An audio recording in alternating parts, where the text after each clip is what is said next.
Hey, welcome guys. In this video, doing an unboxing of the Jabra Evolve 75 wireless headset. It's a noise cancelling wireless headset designed for office use, but you can also use it when you're working from home if you have a lot of background noise. So the box makes a bit of a rattling noise. I'm kind of concerned. Hopefully nothing's broken in there. And there's no real seal on the box, which is kind of weird and odd. Looking on the inside, these are the instructions right here.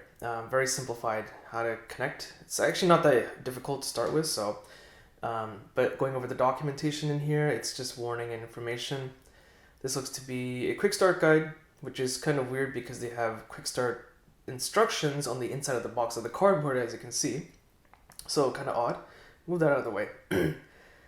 And it's a hard traveling case, thankfully. I'm really glad to see that. And look, free concentration music. Who doesn't want that, right? So Jabra trying to give some free concentration music to you to listen on your new headset.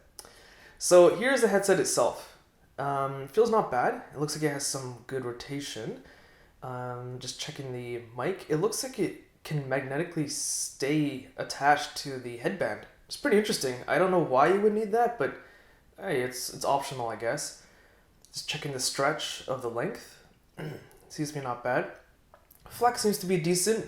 Ear cups rotate in and out, so I'm hopefully thinking that this is pretty comfortable. And just seeing, where I can press if there's any buttons on the side. It looks to be, on the middle buttons at least. So we'll check out more details in the review video. The link to that will be in the video description. And here, this looks to be the USB receiver. Pretty compact and small, which is a nice touch. And looks like there's a charging cord in here. And yep, there it is. And it is, unfortunately, micro USB, not USB-C. A little disappointing, but not a big deal. So if you guys found this video useful, be sure to hit that like button, subscribe, check out my social links in the video description, and thanks for watching.